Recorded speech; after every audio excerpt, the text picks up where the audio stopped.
तो बच्चों इस वीडियो में हम जिस चैप्टर के बारे में पढ़ेंगे साइंस की, वो है इलेक्ट्रिसिटी। ठीक है बच्चों, तो इसमें हम क्या करेंगे, वन बाय वन करके डिस्कस करेंगे इलेक्ट्रिसिटी टॉपिक के सारे इलेक्ट्रिसिटी चैप्टर के जो सारे टॉपिक्स हैं वो डिस्कस करेंगे इसमें। ठीक है, और इसके साथ साथ इसके बीच में जो एनसीईआरटी की जितने भी क्वेश्चन, आपकी जो एनसीईआरटी की बुक है उसके क्वेश्चंस को सॉल्व करेंगे, उसके न्यूमेरिकल्स को सॉल्व करेंगे। ठीक है, और आपने क्या काम करना है, जैसे मैं आपको बोर्ड पे जो चीज़ें लिखवाऊंगा आपने उसको साथ के साथ अपनी नोटबुक में नोट कर लेना है, ताकि आपके लिए वो नोट्स का काम करे। अगर आप इन्हीं नोट्स को अच्छे से पढ़ लोगे तो आप सीबीएसई के जो बोर्ड के एग्ज़ाम हैं उनमें आप अच्छा जो स्कोर कर सकते हो। ठीक है बच्चों, तो आपने नोट्स ज़रूर बना लेने साथ के साथ में। अगर आपने ये नोट्स बना लिए तो आपको अलग से किसी और हेल्प बुक से कुछ पढ़ने की ज़रूरत नहीं पड़ेगी। ठीक है, आपने एग्ज़ाम के टाइम में सिर्फ वही कॉपी पढ़नी है, वही कॉपी आपने उठानी है और उसी कॉपी को पढ़ के आप एक अच्छा खासा स्कोर कर सकते हो सीबीएसई के बोर्ड के एग्ज़ाम में।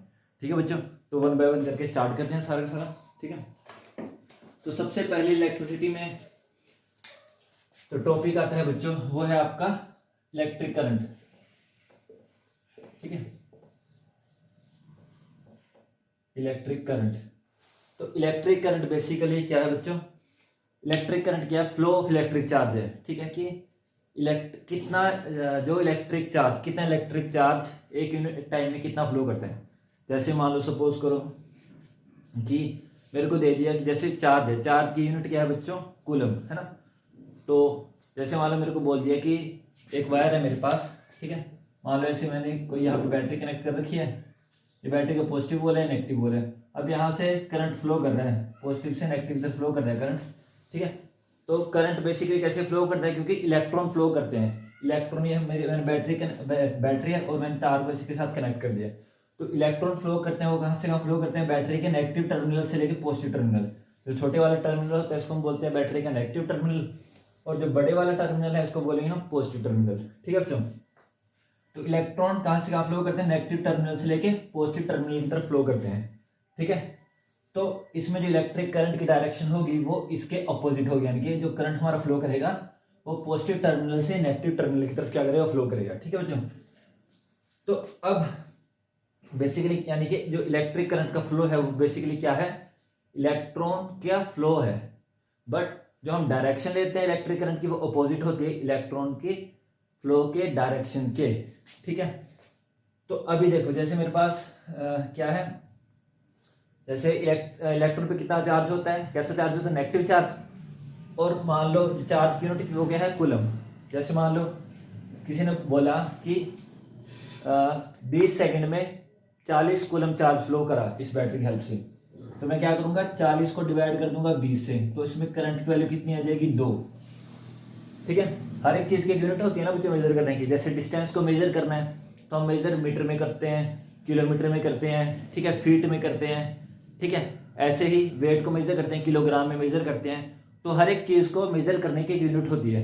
तो ऐसे इलेक्ट्रिक करंट को जिस यूनिट में मेजर करते हैं उसको हम बोलते हैं एम्पियर। ठीक है, तो मैं बोल दूंगा कि कितना करंट आया मेरे पास, 2 एम्पियर करंट आया। यानी कि जितना चार्ज फ्लो हुआ है, जितने कूलम चार्ज फ्लो हुआ है, अगर उसको हम टाइम से डिवाइड कर दें तो जो वैल्यू हमें मिलेगी वो क्या होती है बच्चों, इलेक्ट्रिक करंट की वैल्यू होती है। ठीक है, समझाया आपको। चलो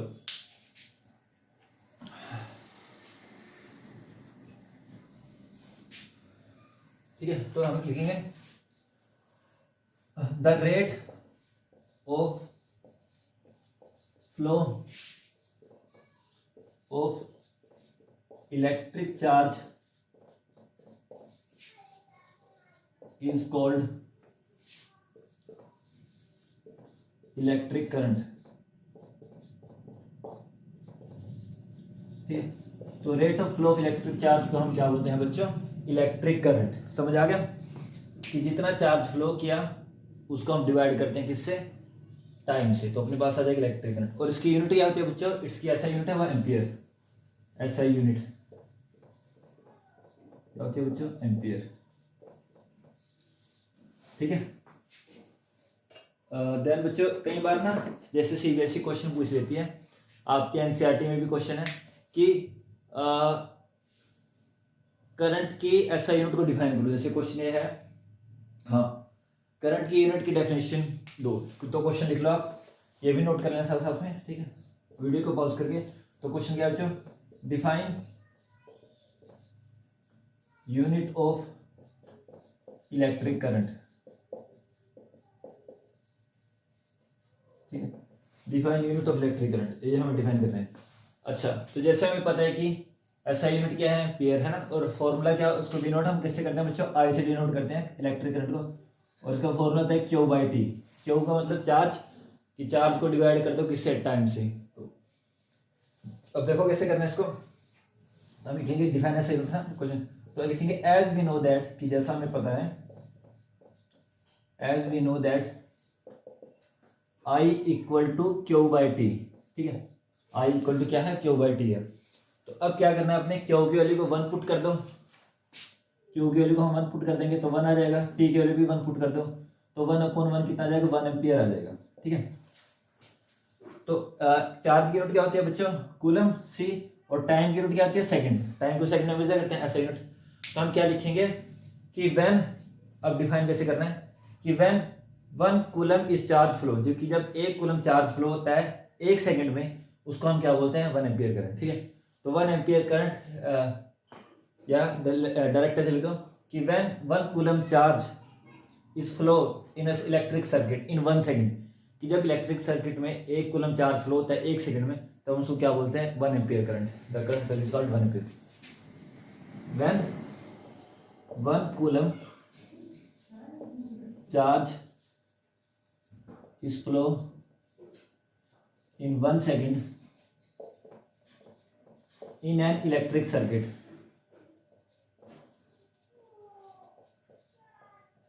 ठीक है, the current value is 1 ampere, so the electric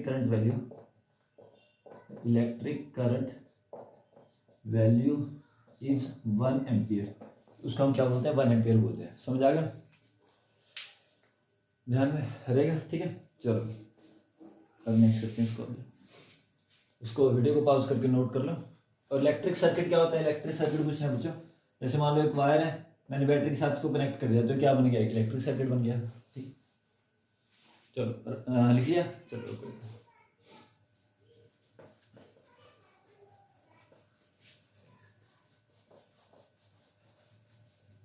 note कर देना बच्चों साथ ही साथ में, ठीक है, तो आपके नोट्स बन जाएंगे, फिर आपके लिए इजी रहेगा। अच्छा, एक क्वेश्चन है बच्चों आपके एनसीईआरटी की बुक का, मैं लिख देता हूं। क्वेश्चन है, calculate number of electron in 1 coulomb charge, ठीक है। तो एक चीज और थी, जितने आप न्यूमेरिकल करते हो ना, आपके कॉन्सेप्ट उतने ज्यादा क्लियर होंगे इसमें, फिजिक्स वाले पार्ट के। तो क्वेश्चन क्या है, कहता है कि 1 कूलम चार्ज में कितने इलेक्ट्रॉन है, ठीक है। तो calculate the number of electron, कि कितने इलेक्ट्रॉन होते हैं 1 कूलम चार्ज में, ठीक है। तो सबसे पहले हमें देखना पड़ेगा कि एक इलेक्ट्रॉन पे कितना चार्ज होता है। तो मैंने जैसे आपको बताया कि एक इलेक्ट्रॉन पे कितना चार्ज है, 1.6, मैंने आपको बताया नहीं, चलो अभी बताता हूँ, तो इस वीडियो में नहीं बताया।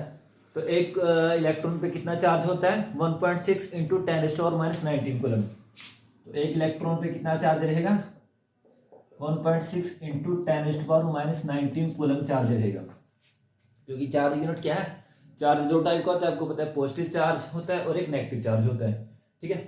तो एक इलेक्ट्रॉन में कितना चार्ज, जैसे मैंने बताया आपको कि चार्ज का फ्लो मतलब इलेक्ट्रॉन का फ्लो, ठीक है। अगर हम बोलते हैं कि चार्ज पार्टिकल फ्लो कर रहा है तार में, किसी वायर में, ठीक है, इसको मतलब क्या फ्लो कर रहे हैं, इलेक्ट्रॉन फ्लो कर रहे हैं, ठीक है बच्चों। तो इलेक्ट्रॉन पे इतना चार्ज है, तो समझे कि एक कूलम में कितने इलेक्ट्रॉन होंगे, कि मतलब कि अगर मैंने बोला कि 1 कूलम चार्ज मेरा फ्लो किया, तो मैंने मेरे कितने इलेक्ट्रॉन फ्लो किए, ठीक है। तो जैसे एक इलेक्ट्रॉन पे कितना चार्ज है, 1.6 इंटू 10⁻⁻19 कूलम, मीन्स कि मैं क्या बोल सकता हूँ कि 1.6 इंटू 10⁻⁻19 कूलम चार्ज कंटेन, कितने इलेक्ट्रॉन होंगे उसमें, 1 इलेक्ट्रॉन होगा, ठीक है, क्योंकि 1 इलेक्ट्रॉन पे इतना चार्ज होता है। अच्छा, मेरे को निकालना है कि 1 कूलम चार्ज पे, 1 कूलम चार्ज में कितना इलेक्ट्रॉन होगा, फिर 1 कूलम चार्ज कंटेन देखो जब भी वैल्यू एक के लिए निकालनी होती है तो क्या करते हैं हम इसके अपॉन में इसको कर देते हैं। तो 1 के अपॉन में क्या कर देंगे 1.6 इंटू 10⁻⁹ इलेक्ट्रॉन। ठीक है, तो यह आ जाएगा आपका 6.25 इंटू 10 इसको सोल्व करोगे 18 इलेक्ट्रॉन। मतलब कि एक कूलम चार्ज में इतने इलेक्ट्रॉन होते हैं।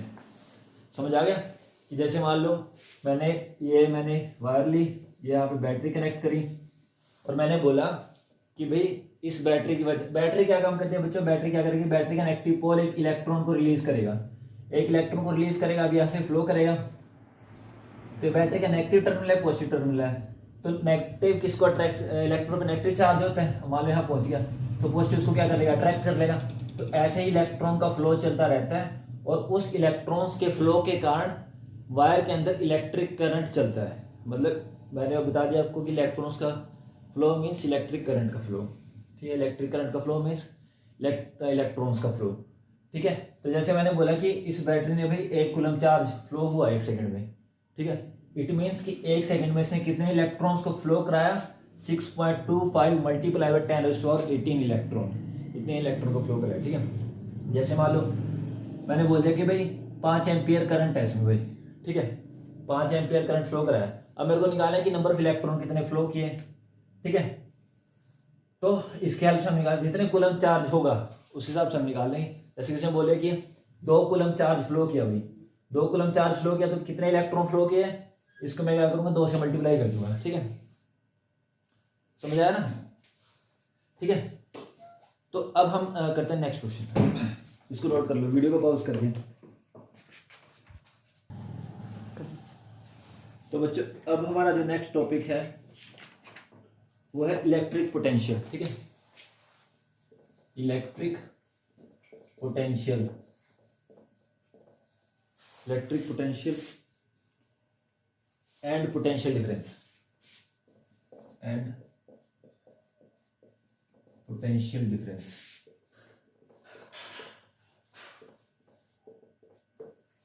ठीक है, तो अब इसका मतलब क्या होता है पोटेंशियल डिफरेंस का। ठीक है, तो देखो कैसे करना है इसको। हाँ, पोटेंशियल डिफरेंस का मतलब क्या है कि जैसे मान लो सपोज करो मैं अपने पास, ये मेरे पास 2 बीकर रखे हैं, ऐसे मैंने कनेक्ट करके रखा हुआ उसको ऐसे।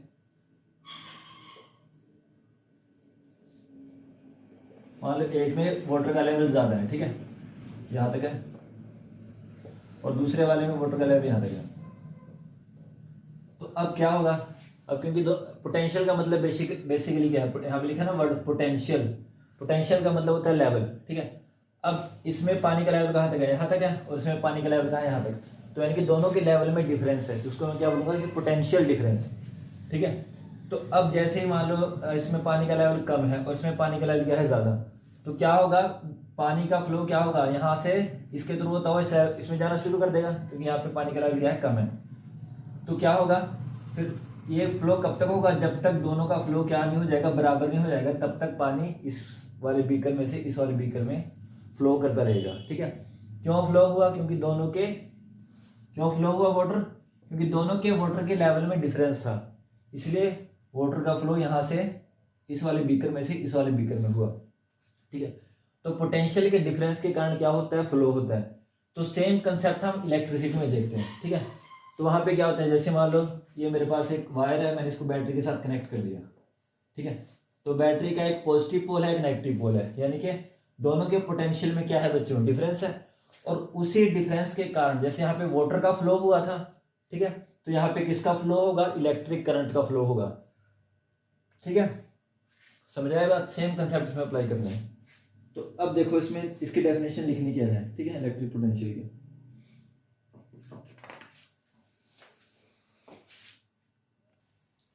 तो जो इलेक्ट्रिक पोटेंशियल क्या है बेसिकली कि इलेक्ट्रिसिटी का लेवल। ठीक है, कि जितनी ज़्यादा, जैसे मान लो अगर आपके पास 2 सेल है ना, जैसे मान लो 2 बैटरी आपके पास, एक बैटरी आपके पास है, जैसे मान लो 9 वोल्ट की बैटरी है। ठीक है, और दूसरे वाली मतलब ये पॉजिटिव टर्न नेगेटिव टर्न है। ठीक है, दूसरे वाली है पॉजिटिव नेगेटिव, और ये है मान लो उसके पास 15 वोल्ट की। तो बैटरी की वोल्टेज जितनी ज़्यादा होगी तो उतना ज़्यादा इलेक्ट्रिक करंट का फ्लो वो बैटरी सर्किट में करवाएगी। ठीक है, तो जैसे अब अपने पास एक ये था कि इलेक्ट्रिक पोटेंशियल डिफरेंस है ना, कि पोटेंशियल डिफरेंस होता क्या है। तो बेसिकली है, पहले मैं डेफिनेशन लिख देता हूँ, आप उसको नोट कर लेना, ठीक है। The potential difference is defined as the amount of work done, amount of work done, ठीक है, in carrying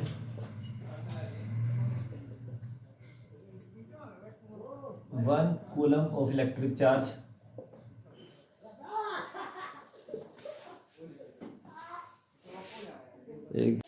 तो देखो बच्चों, पोटेंशियल डिफरेंस क्या है, is defined as the amount of work done in carrying 1 coulomb of electric charge, ठीक है, कि 1 कूलम इलेक्ट्रिक चार्ज को एक पॉइंट से दूसरे पॉइंट तक लेके जाने में जो वर्क डन करते हैं उसको हम क्या कहते हैं बच्चों, पोटेंशियल डिफरेंस, ठीक है बच्चों।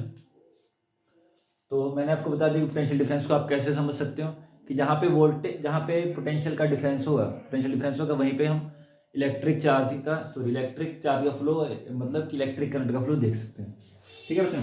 चलो अब हम देखते हैं नेक्स्ट आर्टिकल आपका ओम्स लॉ, ठीक है, ये बहुत इंपॉर्टेंट है ओम्स लॉ आपका, इससे रिलेटेड क्वेश्चंस भी आते हैं। बाकी बच्चों जो इसके बाद ना जैसे चैप्टर हम कंप्लीट कर लेंगे तो उसके बाद मैं वीडियोस भी अपलोड करूंगा जिसमें हम इंपॉर्टेंट क्वेश्चंस, मतलब कि जो प्रीवियस ईयर के क्वेश्चंस इस चैप्टर से आ रखे होंगे उन क्वेश्चंस को डिस्कस करेंगे, ठीक है। तो वो वीडियोस भी आप जरूर देखना, उससे आप जो प्रिपरेशन है वो ज़्यादा स्ट्रॉन्ग हो जाएगी, आपको आइडिया मिल जाएगी क्वेश्चन कैसे आते हैं, कि कैसे क्वेश्चन पूछते हैं, ठीक है। चलो क्या है बच्चों, Ohm's law,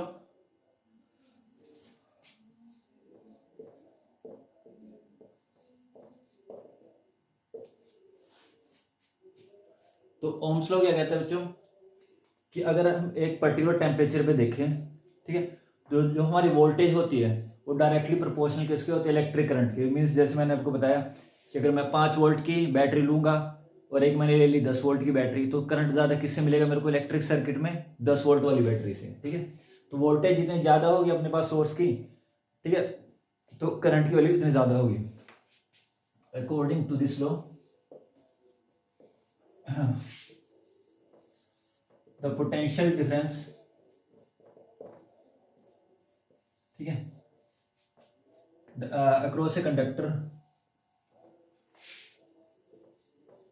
eight constant temperature, की टेम्परेचर को कांस्टेंट रखना है, क्योंकि टेम्परेचर को चेंज करेंगे तो वोल्टेज चेंज हो सकती है, करंट की वैल्यू चेंज हो सकती है, करंट की वैल्यू चेंज हो जाएगी अगर टेम्परेचर चेंज करेंगे।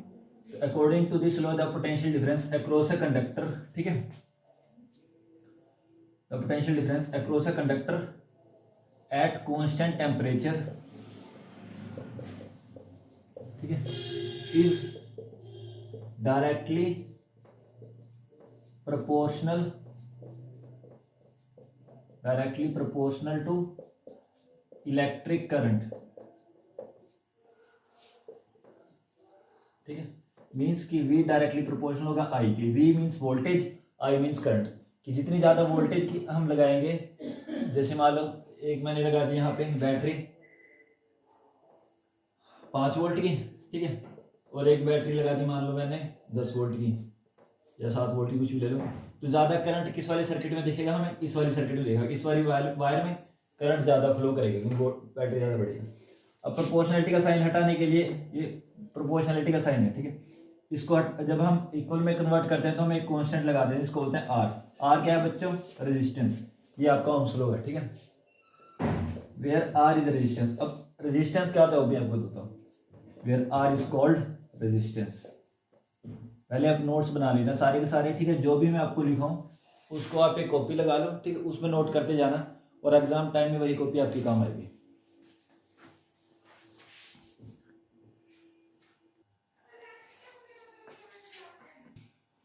चलो बच्चों,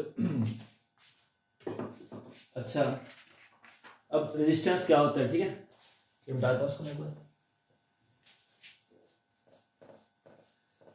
इसके हम कुछ क्वेश्चंस भी डाला करेंगे, आपके साथ साथ क्वेश्चन डिस्कस किया करेंगे, बात अभी वीडियो डालूंगा मैं, तो वो वीडियो आपने जरूर देखनी, इस चैप्टर के जो प्रीवियस ईयर के क्वेश्चन उसमें डिस्कस करूंगा, तो वो वीडियो जरूर देखनी है आपने।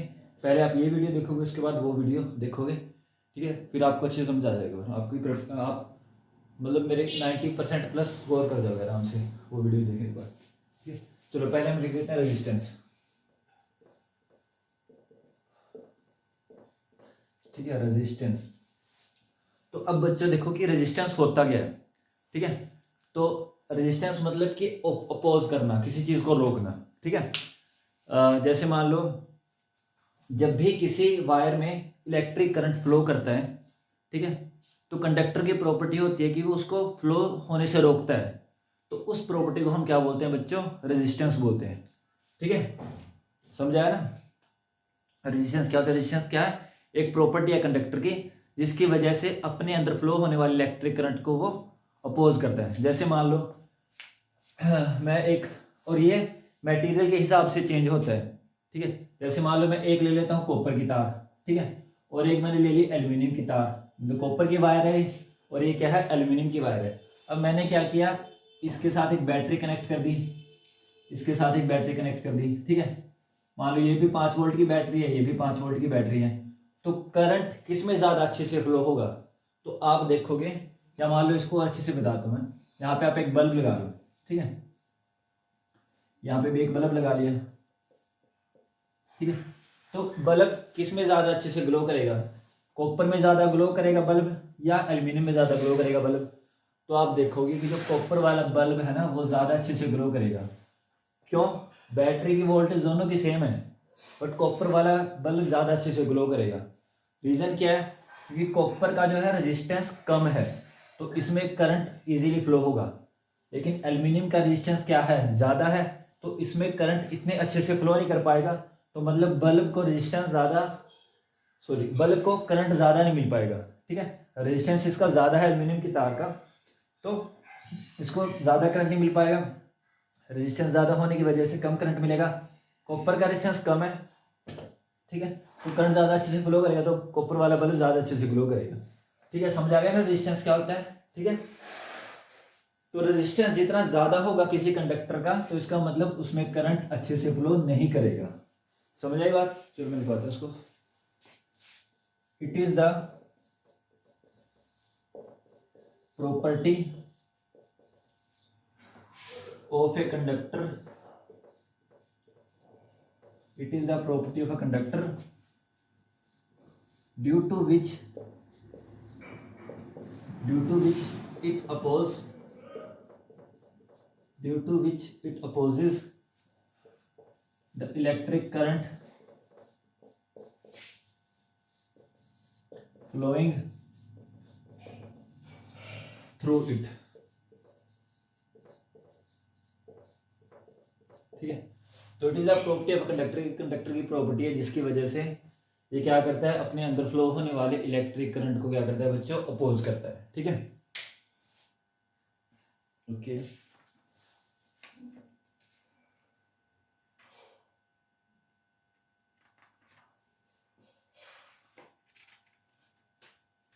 अच्छा, अब हम नेक्स्ट इसको नोट कर लो, वीडियो को पॉज करके। ठीक है, कर लिया।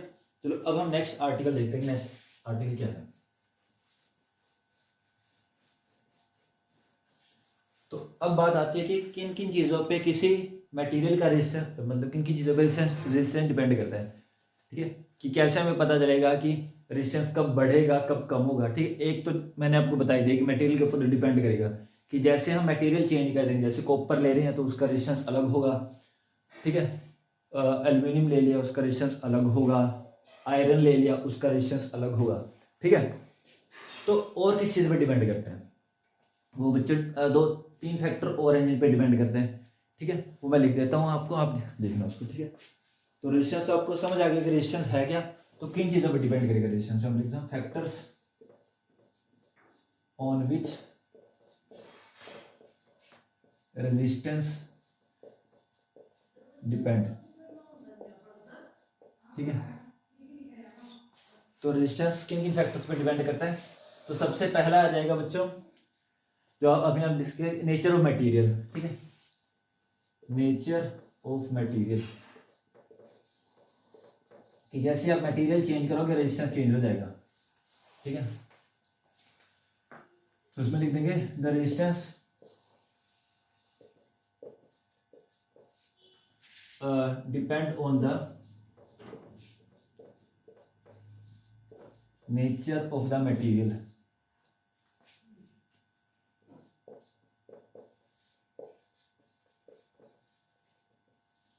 कि नेचर पे डिपेंड करता है, ठीक है। इफ द अगर हम मटेरियल को चेंज कर देंगे तो रेजिस्टेंस चेंज हो जाएगा। ऑन चेंजिंग द, ठीक है। तो resistance depend on the nature of the material. On changing the material resistance get change, ठीक है। कि जैसे ही आप रेजिस्टेंस को मटेरियल को चेंज करोगे, ठीक है, तो क्या होगा बच्चों, रेजिस्टेंस भी चेंज हो जाएगा, ठीक है। तो नेक्स्ट हम दूसरे नोट कर लें, चलो दूसरा।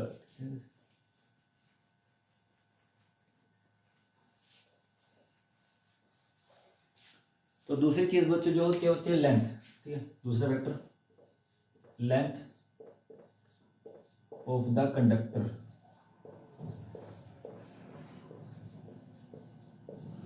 अब लेंथ के ऊपर कैसे डिपेंड करते हैं, मान लो अब मैं मटेरियल नहीं चेंज कर रहा, वही मटेरियल रखता हूँ। जैसे मैंने 2 कॉपर की वायर ले ली, ठीक है, 5 सेंटीमीटर की वायर है कॉपर की, ठीक है। और एक दूसरी वायर ले ली मैंने, ये 10 सेंटीमीटर की है कॉपर की ही, दोनों कॉपर की है, ठीक है। तो इन दोनों में से रेजिस्टेंस 5 सेंटीमीटर का हाफ कर देते हैं, आप लोग लीजिए, ठीक है। ये 5 सेंटीमीटर की और ये 10 सेंटीमीटर की है, ये भी कॉपर की है, ये भी कॉपर की है, ठीक है। तो रेजिस्टेंस किसका ज़्यादा होगा बच्चों, नीचे वाली का रेजिस्टेंस ज़्यादा होगा। तो जितनी ज़्यादा लेंथ होगी कंडक्टर की, रेजिस्टेंस उतना ज़्यादा हो जाएगा, ठीक है। समझ आ गई बात, ठीक है। तो resistance increases with increase in the length of the conductor, ये चीज़ ध्यान में रखना। तो इसमें करंट इतने अच्छे से फ्लो नहीं कर पाएगा जितना अच्छे से ऊपर वाली में करेगा। 5 सेंटीमीटर मतलब 5 सेंटीमीटर वाली वायर में ज़्यादा अच्छे से फ्लो करेगा, ठीक है। तो इसमें लिखेंगे length of the conductor, the resistance of conductor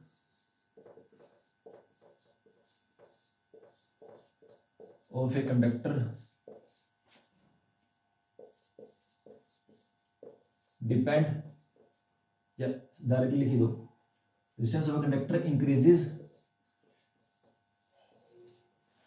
the resistance of a conductor increases with increase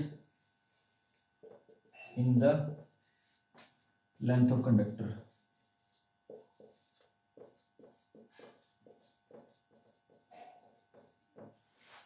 The resistance of a conductor increases with increase in the length of the conductor, ठीक है। तो जितना ज़्यादा आपका लेंथ होगी conductor की, resistance क्या होगा उतना ज़्यादा होगा, ठीक है।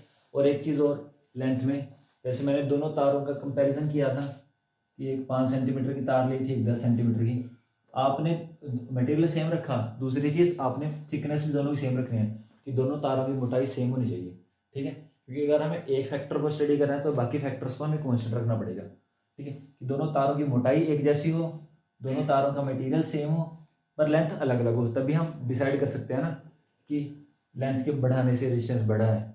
क्योंकि अगर हम एक पतली लें, एक मोटी ले लें, तो फिर क्वेश्चन भी तो उठ सकता था कि अब तक ये मोटाई की वजह से चेंज हुआ, है ना, ठीक है।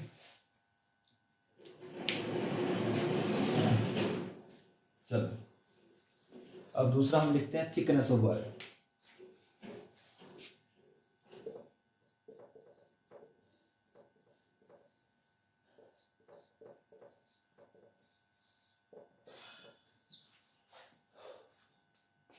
तो थिकनेस जितनी ज़्यादा होगी बच्चों, अब बताओ मेरे को, जैसे मान लो मैंने एक ले ली पतली तार, ठीक है, मान लो इसकी मोटाई इतनी है, और एक ले ली मैंने मोटी तार है, दोनों कॉपर की, चलो लेंथ सेम रखते हैं, दोनों की लेंथ लंबाई सेम है दोनों तारों की, ठीक है। ये भी कॉपर की, ये भी कॉपर की, ये भी मान लो 10 सेंटीमीटर की है, ये भी 10 सेंटीमीटर की है तार, ठीक है। तो रेजिस्टेंस किसका ज़्यादा होगा, इस वाली तार का रेजिस्टेंस ज़्यादा होगा या इस वाली तार का रेजिस्टेंस ज़्यादा होगा। तो इसका आंसर आएगा बच्चों ऊपर वाली तार का, इनकी पतली तार का रेजिस्टेंस ज़्यादा होगा। तो तार जितनी ज़्यादा पतली होगी रेजिस्टेंस उतना ज़्यादा होगा जितनी पतली होगी। कभी आपने देखा होगा ना कि जैसे पतली तार होती है उसमें से करंट पास हो तो जल्दी गर्म हो जाती है, मोटी तार जल्दी गर्म नहीं होती। क्यों? क्योंकि पतली तार का रेजिस्टेंस ज़्यादा है, करंट फ्लो नहीं हो पा रहा, और जब भी किसी भी कंडक्टर में करंट अच्छे से फ्लो नहीं हो पाता उसके रेजिस्टेंस की वजह से, तो तार को या मटेरियल को गर्म करना शुरू कर देता है उस कंडक्टर को। ठीक है, आपने देखो ना पतली तार गर्म जल्दी होती है। क्यों होती है जल्दी गर्म? क्योंकि उसका रेजिस्टेंस ज़्यादा होता है, और ज़्यादा रेजिस्टेंस होने की वजह से करंट अच्छे से फ्लो नहीं हो पाता, और वो तार को क्या कर देता है? गर्म कर देता है। ठीक है, चलो लिख लेते हैं इसको।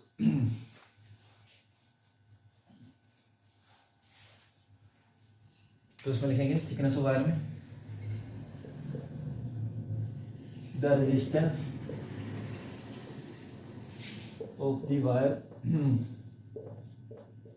जो रेजिस्टेंस वो कम होगा जब थिकनेस बढ़ा दी। The resistance of wire decreases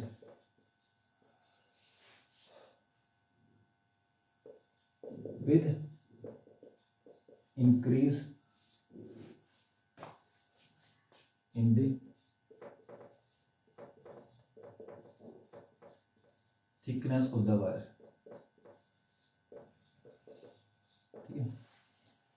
ठीक है कि रेजिस्टेंस ऑफ वायर क्या होगा? डिक्रीज होगा। ठीक है, जैसे हम क्या कर देंगे उसकी थिकनेस को बढ़ा देंगे। ठीक है बच्चों, यानी कि रेजिस्टेंस उसको, अच्छा एक चीज़ और बच्चों, जैसे थिकनेस होती है ना उसको हम एरिया ऑफ क्रॉस सेक्शन भी बोल सकते हैं। जैसे मान लो ये तार है मेरे पास, तो इसका जो फ्रंट वाला ये है ना, इसको बोलेंगे एरिया ऑफ क्रॉस सेक्शन। ये जितना ज़्यादा होगा रेजिस्टेंस उतना कम होगा, मतलब वही थिकनेस की बात आएगी। ठीक है, इसको हम क्या बोलते हैं? एरिया ऑफ क्रॉस सेक्शन बोल देते हैं। ठीक है, और करके मैं इसे मेंशन कर देता हूँ और करके। ठीक है, resistance of the conductor, wire भी लिख सकते हो आप, कंडक्टर लिख सकते हो, कोई इशू नहीं है इसमें। ठीक है, रेजिस्टेंस ऑफ कंडक्टर। ठीक है, कंडक्टर क्या होगा? डिक्रीज होगा with increase in the cross section area. Resistance of conductor decreases with increase in the cross section area. Cross section area जितना ज़्यादा होगा कंडक्टर का रेजिस्टेंस क्या होगा बच्चों? उतना कम होगा कंडक्टर का रेजिस्टेंस। ठीक है, जितना ज़्यादा क्रॉस सेक्शन एरिया होगा।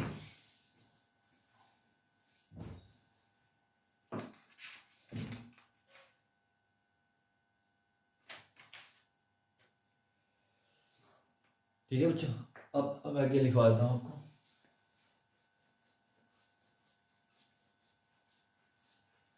अब इसमें देखो एक चीज़ देखो, ये नोट कर लिया था ना वीडियो पीछे लिखा था, उसको नोट जरूर करना, अपने नोट्स बना लेने इसके। ठीक है, तो अब देखो हमने क्या क्या पढ़ा कि रेजिस्टेंस लेंथ के डायरेक्टली प्रोपोर्शनल होता है। तो जितनी ज़्यादा लेंथ होगी कंडक्टर की, वायर की जितनी ज़्यादा लेंथ होगी रेजिस्टेंस उतना ज़्यादा होगा। ठीक है, तो इसका मतलब हम बोल देंगे कि आर डायरेक्टली प्रोपोर्शनल है एल की, कि लंबाई जितनी ज़्यादा होगी रेजिस्टेंस उतना ज़्यादा होगा। डायरेक्टली प्रोपोर्शनल का मतलब ये होता है कि जितनी ज़्यादा लेंथ के लिए बढ़ाओगे रेजिस्टेंस उतना ज़्यादा बढ़ जाएगा।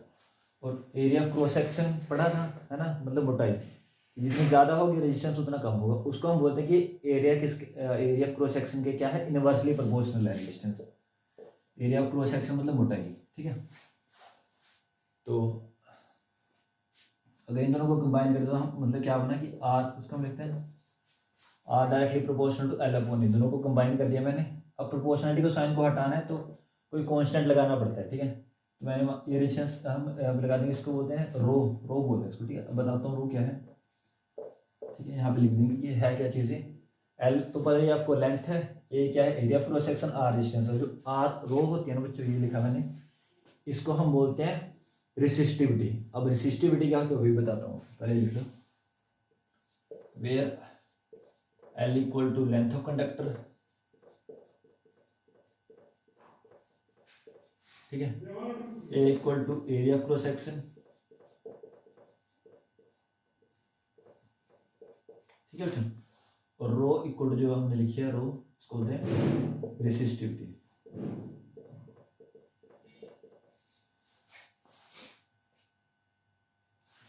ठीक है, समझा?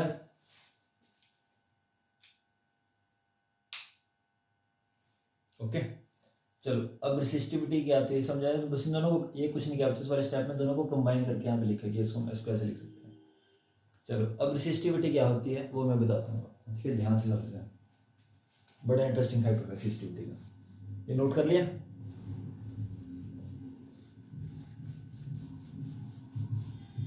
ध्यान से समझना, बहुत बड़ी एक इंटरेस्टिंग बात है इसमें।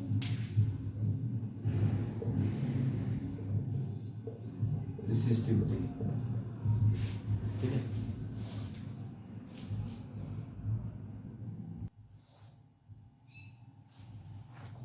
तो रेसिस्टिविटी में क्या है बच्चों,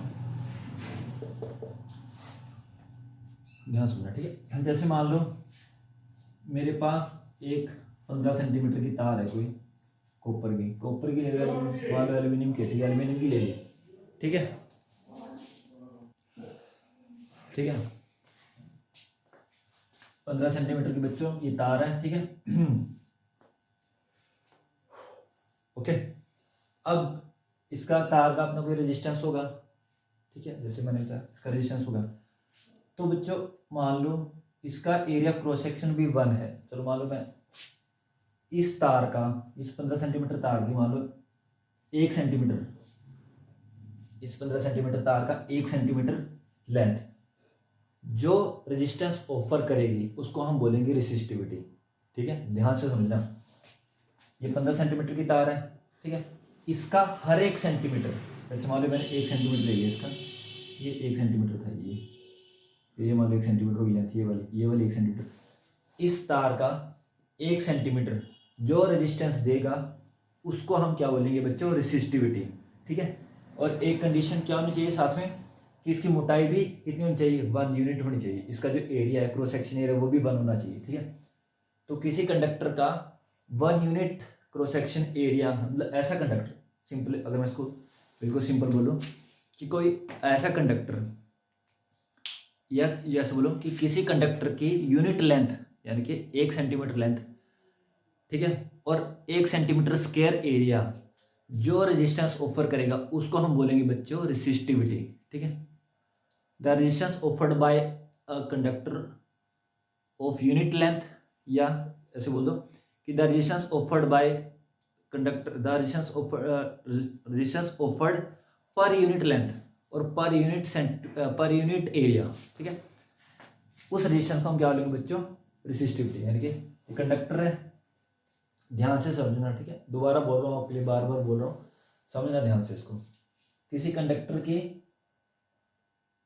1 यूनिट लेंथ जो रेजिस्टेंस ऑफर करेगी उस रेजिस्टेंस को बोलते हैं रेसिस्टिविटी, और कंडक्टर का एरिया भी क्या होना चाहिए, 1 होना चाहिए, ठीक है। अच्छा, ये समझ आ गया। अब जैसे बच्चों कई बच्चे इस बात में कंफ्यूज हो जाते हैं कि जैसे हमने पढ़ा था कि रेजिस्टेंस जो होता है बच्चों वो लेंथ के साथ चेंज होता है रेजिस्टेंस, ठीक है। अगर मान लो 10 सेंटीमीटर की तार है और एक 10 सेंटीमीटर की वायर है, एक 15 सेंटीमीटर की वायर है, तो मैं आपसे पूछूंगा कि किसका रेजिस्टेंस ज़्यादा होगा, तो आप बोल दोगे कि 15 सेंटीमीटर की जो वायर है उसका रेजिस्टेंस ज़्यादा होगा, ठीक है, ऑब्वियस भी है, वो भी है ना। अच्छा, लेकिन अगर मैं पूछूं आपसे कि रेसिस्टिविटी किसकी ज़्यादा होगी, जैसे मान लो मैंने बोल दिया एक वायर मेरे पास है 10 सेंटीमीटर की वायर है, एक है मेरे पास 15 सेंटीमीटर की वायर, मान लो कि है कॉपर की है, ठीक है, तो रेजिस्टेंस किसका ज़्यादा होगा, रेजिस्टेंस इसका ज़्यादा होगा क्योंकि लेंथ ज़्यादा है, ऑब्वियस है। अब पूछता हूँ मैं कि रेसिस्टिविटी किसकी ज़्यादा होगी, तो रेसिस्टिविटी बच्चों दोनों की सेम होगी, ठीक है, कंफ्यूज नहीं होना, ठीक है, रेसिस्टिविटी दोनों की सेम होगी। क्यों होगी बताता हूँ मैं, क्योंकि रेसिस्टिविटी क्या है कि 1 सेंटीमीटर जो रेजिस्टेंस दे रहा है, अब जो इसका 1 सेंटीमीटर देगा वही तो इसका देगा, जितना रेजिस्टेंस इस तार का 1 सेंटीमीटर तार का, इस तार का 1 सेंटीमीटर जितना रेजिस्टेंस देगा उतना ही रेजिस्टेंस तो बच्चों इस तार का भी 1 सेंटीमीटर देगा, है ना, समझ आई ना बात, ठीक है, हाँ वेरी गुड, शाबाश। तो उसको इसलिए रेसिस्टिविटी लेंथ के साथ चेंज नहीं होती, ना ही थिकनेस के साथ चेंज होती है, क्योंकि जितनी इस तार की 1 सेंटीमीटर स्क्वायर मोटाई जितना रेजिस्टेंस देगी उतनी ही इसकी 1 सेंटीमीटर स्क्वायर मोटाई देगी, ठीक है, समझ आ गया। बट चेंज किसके साथ होगी, मटेरियल के साथ चेंज हो जाएगी। अगर मान लो मैं आपको दे दूं कि एक मेरे पास एल्यूमिनियम की वायर है, ठीक है, 15 सेंटीमीटर की, और एक ही कॉपर की, तो रेसिस्टिविटी किसकी ज़्यादा होगी, अब चेंज हो जाएगी, अब दोनों की अलग अलग होगी रेसिस्टिविटी सिर्फ मटेरियल के साथ चेंज होगी, लेंथ के साथ और एरिया ऑफ क्रॉस सेक्शन या जिसको हम बोल देते हैं मोटाई के साथ रेसिस्टिविटी चेंज नहीं होगी, ठीक है, समझ आ गया बच्चों। इन दोनों की रेसिस्टिविटी क्या होगी, सेम होगी। पता लग गया क्यों सेम होगी, लेकिन इन दोनों की अलग अलग होगी, चाहे इनकी थिकनेस और लेंथ दोनों की सेम है, बट क्योंकि मटेरियल चेंज हो गया तो रेसिस्टिविटी चेंज हो जाएगी। क्योंकि एल्यूमिनियम का 1 सेंटीमीटर जो रेजिस्टेंस देगा वो अलग होगा कॉपर के 1 सेंटीमीटर के रेजिस्टेंस से। ठीक है, चलो शाबाश, वेरी गुड। तो इसकी डेफिनेशन लिख देते हैं।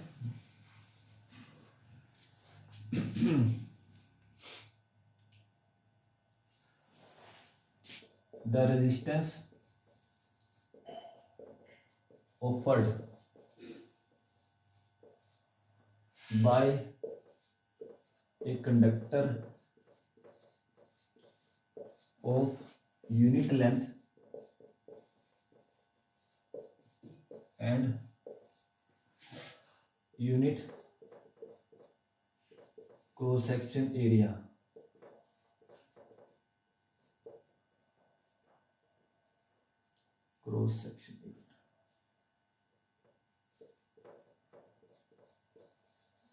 The resistance offered by a conductor of unit length and unit cross section area is called its resistivity.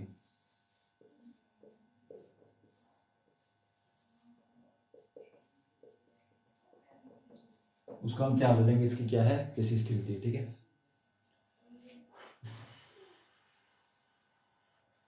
ठीक है। और it only depend upon the nature. It only depends on the nature of conductor,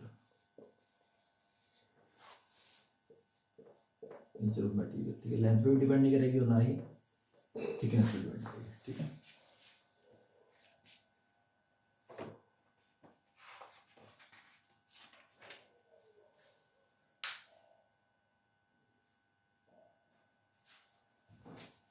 check करें तो film. चलो बच्चों, एक अब आपके जो एनसीईआरटी की बुक का क्वेश्चन है, जो आपके टेक्स्ट क्वेश्चन होते हैं बुक में होते हैं, वो क्वेश्चन अब सॉल्व करते हैं। ठीक है, तो मैं पढ़ देता हूँ एक बार आपके लिए क्वेश्चन। तो बच्चों एक क्वेश्चन आपको दे रखा था कि जो रेजिस्टेंस है वो किस किस चीज़ पे डिपेंड करता है। ये क्वेश्चन लिखने की ज़रूरत नहीं, क्योंकि मैंने अभी आपको नोट्स में करवा दिया कि फैक्टर, किन किन फैक्टर पे जो रेजिस्टेंस है वो डिपेंड करता है। ठीक है बच्चों। अच्छा, सेकंड क्वेश्चन है बच्चों आपकी एनसीईआरटी बुक का, कि कहता है कि दो वायर्स हैं, एक की थिकनेस ज़्यादा है, एक की थिकनेस कम है।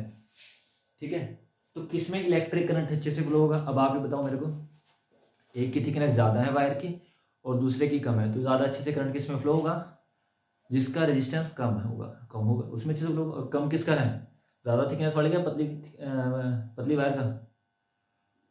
ज़्यादा, हाँ वेरी गुड, शाबाश। जिसकी थिकनेस ज़्यादा है उसका रेजिस्टेंस कम है, तो इसलिए करंट ज़्यादा अच्छे से किस में फ्लो होगा, जो थिक वायर होगी उसमें अच्छे से फ्लो होगा। ठीक है, शाबाश।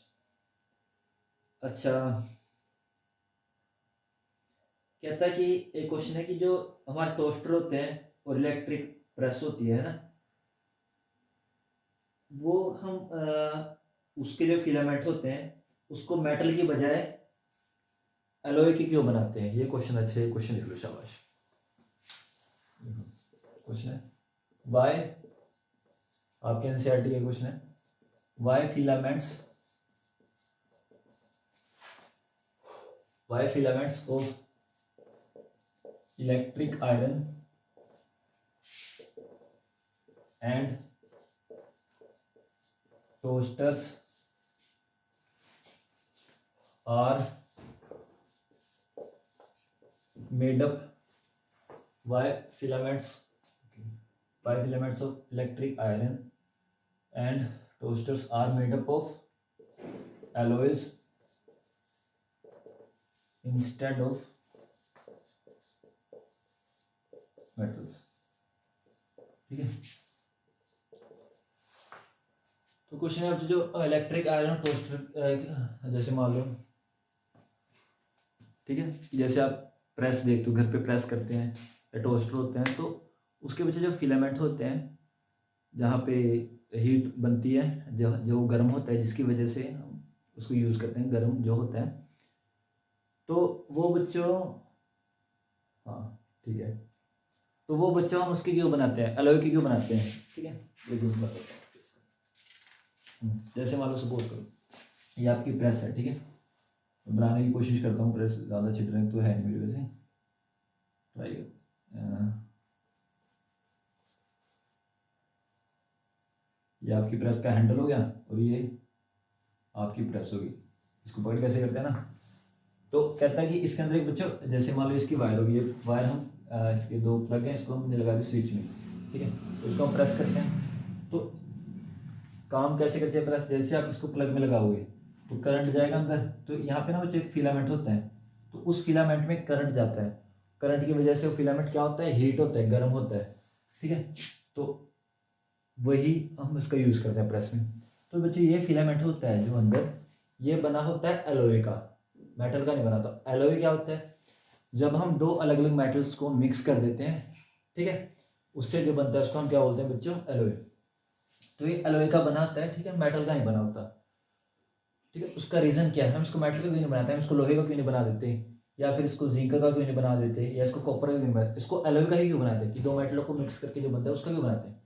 देखो बच्चों, अगर मान लो जो मेटल्स होते हैं, जो हमारा एलोय होता है ना बच्चों, उसका मेल्टिंग पॉइंट बहुत ज़्यादा होता है, काफ़ी ज़्यादा टेम्परेचर जब वो हीट हो जाए तब जाके वो मेल्ट होता है, ठीक है, काफ़ी ज़्यादा टेम्परेचर पे क्या हो जाए, हीट हो जाए, तब जाके क्या होता है बच्चों, मेल्ट होता है, ठीक है। तो अब जैसे मान लो अगर मैंने बना दिया इसको मेटल का, बना दिया मेटल का, मान लो मेल्टिंग पॉइंट कम है, अब जैसे ही गर्म होगा ये, तो क्या होता है, गर्म होकर पिघल जाए, अगर पिघल जाएगा तो फिर खराब भी हो जाएगी प्रेस तो हमारी, समझ रहे हो ना बात को, ठीक है। और लेकिन जैसे मान लो सपोज करो ये मेटल है कोई, है ना, मान लो इसका मेल्टिंग पॉइंट 200 डिग्री सेल्सियस है, और एक करंट की वजह से हो गया 201 डिग्री सेल्सियस गर्म हो गया, तो क्या होगा, पिघल जाएगा और प्रेस हमारी खराब हो जाएगी, ठीक है, क्योंकि इतना नॉर्मली गर्म हो जाती है। तो मैं इसको ऐसी मेटल का ऐसी चीज़ का बनाऊंगा ना, ऐसे सब्सटेंस का बनाऊंगा कि जिसका टेम्परेचर मान लो 500 डिग्री सेल्सियस हो, अगर मान लो इसका टेम्परेचर 400 डिग्री सेल्सियस पहुँच जाए तब भी मेटल हो, तब भी मैं उसको आसानी से यूज़ कर सकूँ, ठीक है। तो पता लगे क्यों बनाते हैं, क्योंकि मेटल्स जो हमारे अलग होते हैं बच्चों, उनका मेल्टिंग पॉइंट क्या रहता है, ज़्यादा रहता है, ठीक है।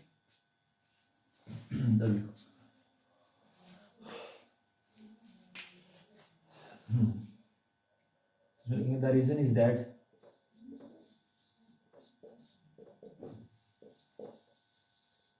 alloys have high melting point.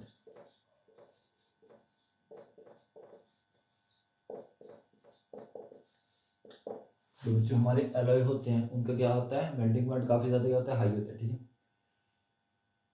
The reason is that alloy has high melting point, therefore they are used in electric iron and toasters.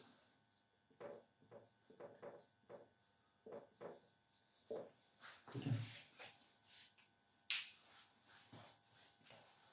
Note कर लीजिए।